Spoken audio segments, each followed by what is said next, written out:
Hi everyone, welcome to calculus with IJ. तो board exam 2023 के लिए हमारी मस्त प्रिपरेशन चल रही है, जिसमें हम हर एक वीडियो में जो सीरीज ऑफ 5 चल रही है उसमें 5 इंपॉर्टेंट क्वेश्चंस कवर करते हैं किसी भी चैप्टर के, और किस टाइप के क्वेश्चंस, जैसे एमसीक्यू हो गए, 2 मार्कर्स हो गए, 5 मार्कर्स हो गए। तो आज के क्वेश्चंस हैं प्रोबेबिलिटी के MCQ. If A and B are two events such that probability of A is 0.4, probability of B ये given है, probability of A union B is 0.5, तो हमें probability of B dash intersection A निकालना है। अब देखो, अगर हम सबसे पहले probability of A intersection B निकालें, हम ये भी चेक कर सकते हैं कि whether these are independent events or not। अगर independent events होंगे तो हमारे लिए काम easy हो जाएगा। तो अगर हम probability of A intersection B निकालेंगे तो वो होगा P A plus P B minus P A union B. तो पी ए इज 0.4, ये है 0.3 और ये है 0.5, तो 0.7 माइनस 0.5 हो गया 0.2। अब probability of A into probability of B जो है वो है 0.12। सो ये दोनों जो है वो इक्वल नहीं है, तो इंडिपेंडेंट तो है नहीं। अगर इंडिपेंडेंट ना हो तो हम इसको कैसे टैकल करेंगे? इसको हम लिख सकते हैं A intersection B dash. A intersection B dash का फॉर्मूला होता है ए माइनस बी। फॉर्मूला नहीं, मतलब अब हम वेन डायग्राम से इक्वल प्रूव कर सकते हैं कि जो ए माइनस बी होगा वो ए इंटरसेक्शन बी डैश हो जाएगा। इसको याद भी रखना है, क्योंकि देखो माइनस है तो माइनस को इंटरसेक्शन में चेंज कर दो, फिर उसके बाद वाला जो बी होगा उसका कॉम्प्लीमेंट ले लो। तो probability of A minus B is equal to probability of A intersection B complement हो जाएगा। अब जब ए माइनस बी होता है, अगर हम वेन डायग्राम के हिसाब से देखें, ये ए है ये बी है, ए माइनस बी मतलब ए में से हम बी वाला पार्ट माइनस कर देते हैं। बेसिकली जो ए का ये पूरा सर्कल था, उस पूरे सर्कल में से हमने जो इंटरसेक्शन वाला पार्ट था, दोनों का कॉमन वाला पार्ट था, वो माइनस कर दिया। तो ये हो गया minus probability of A intersection B.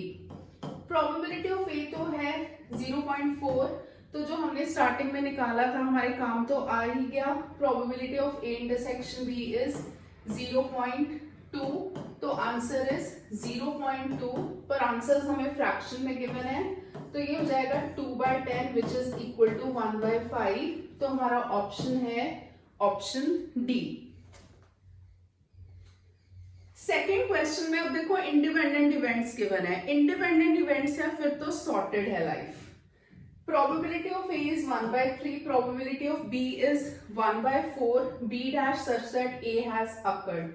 सबसे पहले probability of B dash such that A has occurred की कंडीशनल प्रोबेबिलिटी का फॉर्मूला होता है probability of, ऊपर हम इन दोनों का इंटरसेक्शन ले लेते हैं, B dash intersection A upon probability of A। अगर ए बी इंडिपेंडेंट होते हैं तो एक चीज का ध्यान रखना है कि if A and B are independent events तो A dash and B dash are independent. इसको प्रूव करने की जरूरत नहीं, हम जस्ट स्टेट कर सकते हैं क्योंकि A and B are independent, therefore A dash and B dash are independent. इसी तरह ए डैश एंड बी भी इंडिपेंडेंट हो जाएंगे and A and B dash भी इंडिपेंडेंट हो जाएंगे। तो क्योंकि ए बी इंडिपेंडेंट है तो A and B dash independent events होंगे। अगर ये इंडिपेंडेंट इवेंट्स हैं तो इनकी प्रोबेबिलिटी हो जाएगी P B dash into P A, जो कि इंडिपेंडेंट की प्रॉपर्टी होती है। प्रॉपर्टी मतलब जो पी ए इंटरसेक्शन बी होता है, P A into P B for independent events. P A and P A cancel हो जाएगा, बचा P B dash. P B dash मतलब 1 minus probability of B. Probability of B हमें 1/4 given है, सो हमारा answer आ गया 3/4, सी ऑप्शन। जब भी बोर्ड्स में हमें आंसर लिखना है ना, एमसीक्यू में सॉल्विंग तो जरूरी नहीं होती, बट ऑब्वियसली अगर मेंटली नहीं कर पाओगे तो थोड़ा बहुत तो रफ वर्क में करके देखना पड़ेगा, बट जब आंसर लिखना होता है तो सी ऑप्शन, साथ में 3/4 दोनों चीजें लिखनी है। थर्ड क्वेश्चन है from the set 1 2 3 4 5 two numbers A and B. ध्यान देना है कि ए एंड बी हमने चूज किए हैं but A is not equal to B, तो प्रोबेबिलिटी हमें निकालनी है A B is an integer. इसमें देखो टोटल आउटकम्स क्या हो सकते हैं। टोटल आउटकम्स होंगे 1 के साथ हम 2 ले लें, 1 के साथ 1 तो ले नहीं सकते क्योंकि 1 ये गिवन है ना, 1 is a is not equal to b।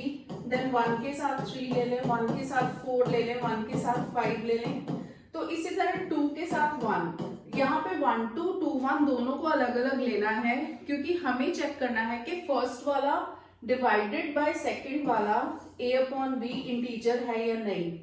तो फर्स्ट डिवाइडेड बाय सेकंड, तो 1 अपॉन 2, जैसे 1 2 है ना तो 1 अपॉन 2 हो जाएगा, वो तो इंटीजर नहीं होगा क्योंकि वो पूरा डिविजिबल नहीं है, 0.5 आएगा, मतलब डिविजिबल है बट इंटीजर नहीं बन रहा, डेसिमल फ्रैक्शन में आ रहा है। और ये 2 अपॉन 1 इज एन इंटीजर, इसलिए दोनों में फर्क है।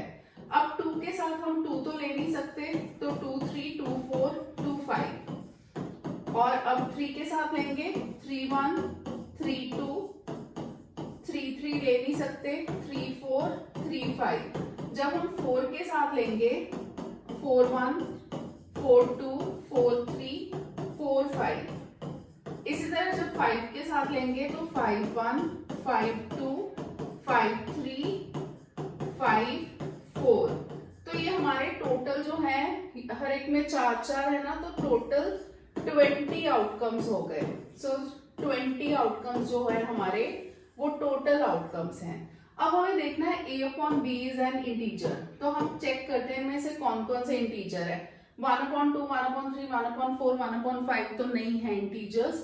2 upon 1 is an integer, then 3 upon 1 is an integer, 4 upon 1 होगा, 5 अपॉन 1 होगा। अब 2 की रो में और कोई नहीं है, इसमें भी कोई नहीं है। 4 अपॉन 2 इज एन इंटीजर क्योंकि 4 अपॉन 2 2 होता है, बाकी सारे जो है वो फ्रैक्शन में आ रहे हैं। तो हमारे जो फेवरेबल आउटकम्स हो गए वो हो गए 5। तो प्रोबेबिलिटी बन गई 5 upon 20 which is equal to 1/4। तो हमारा ऑप्शन है ऑप्शन बी विच इज 1/4। अब है क्वेश्चन नंबर 4।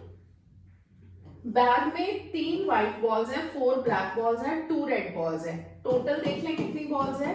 टोटल बॉल्स हैं 3 + 4 + 2 9 बॉल्स हैं। 2 balls are drawn at random without replacement. जब भी हमें विदाउट रिप्लेसमेंट ड्रॉ करनी है बॉल्स, तो ये ध्यान रखना है कि विदाउट रिप्लेसमेंट में हमेशा कॉम्बिनेशन वर्ड यूज होगा। इकट्ठी की इकट्ठी 2 बॉल साइमल्टेनियसली ड्रॉ हुई हैं विदाउट रिप्लेसमेंट, जब भी लिखा हो तो हमेशा कॉम्बिनेशन यूज करेंगे। Then probability that both balls are white.